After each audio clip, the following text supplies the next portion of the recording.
Hello out there to all you fellow Liberty loons. My name's Jeff Einstein, coming to you today from sunny Delray Beach in the free state of Florida. And yes, indeed, I'm easily amused. A couple thousand years ago in the ancient city of Rome, two black slaves are talking. One turns to the other and says, "Man, this Roman slave routine is pretty rough." The other says, "Yeah, but at least we're not Jews." Here's a quote from the highly recommended Common Sense with Barry Weiss blog on Substack. Although the buffalo shooter seemed to latch on to many deranged theories of both left and right-wing varieties, his primary fixation was on the notion of a great replacement. This is a conspiracy that the Jews are bringing people of color into Western countries to overtake the white population and transform the character of the country. Remember how the white supremacists with the tiki torches in Charlottesville shouted, "Jews will not replace us." This was their ideology as well. It was also at least part of what motivated the Tree of Life shooter in Pittsburgh.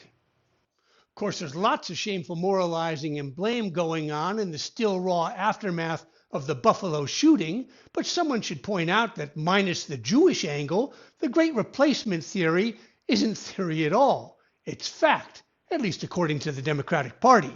Along with their useful idiot proxies in corporate media, the Democratic Party has been gloating for years about how illegal immigration would eventually change the country from white to brown, a demographic shift they welcome with open arms, especially since they always assumed that black and brown illegal immigrants would naturally, like some racist law of nature, default to the Democratic Party. Of course, Trump's success with working class voters and the accelerating defections of dissatisfied black and brown voters from Democratic Party voting rolls in recent years is precisely why we have an open southern border right now. So the Democratic Party can replace the millions of recently red-pilled black and brown party defectors with millions of fresh black and brown Democratic recruits.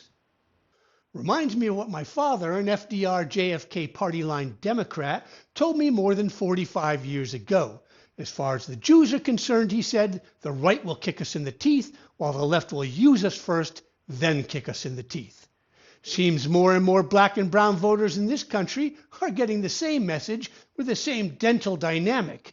And that's precisely why the Democratic Party is actually putting replacement theory to work in the hunt for fresh votes along the southern border. Once upon a time, not too long ago, the left would exploit every mass shooting as an opportunity to promote gun control. Nowadays, however, the new illiberal Democratic Party, the party of new and improved 21st century plantation masters, exploits mass shootings of black people as opportunities to promote not just gun control, but speech control as well. Suddenly, Tucker Carlson, Fox News, and the entire Republican Party are blamed for a replacement theory that only the Democrats and the left have ever been cynical and racist enough to try out on American soil in the first place. Still, the left and the Democratic Party pretend to condemn replacement theory, just as they pretend to condemn systemic racism. In practice, however, they simply can't survive without them both.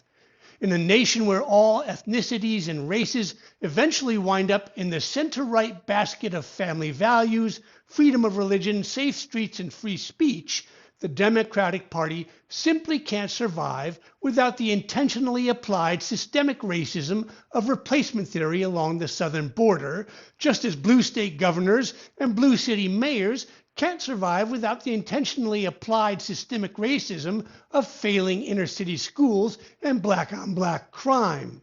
But don't be fooled by all the talk about racism.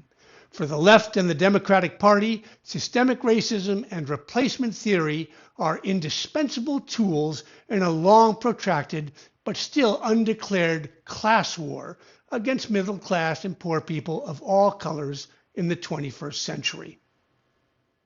Turns out that some theories, like critical race theory, gender theory, and now replacement theory, are simply too toxic and divisive for general consumption, and are much safer for civil society when confined solely to academia, the Wuhan lab of lethal ideas. In the end, letting the left and the Democratic Party control the race narrative is like letting Boss Tweed control the narrative for campaign finance reform. All of which leads me directly back to the Jews. It's time to call a moratorium on all the partisan finger-pointing and blame and cut to the chase. Both sides know exactly where all of this acrimony will wind up. So let's just blame the Jews and get it over with. Now repeat after me. Oh, those Jews! Oh, those Jews!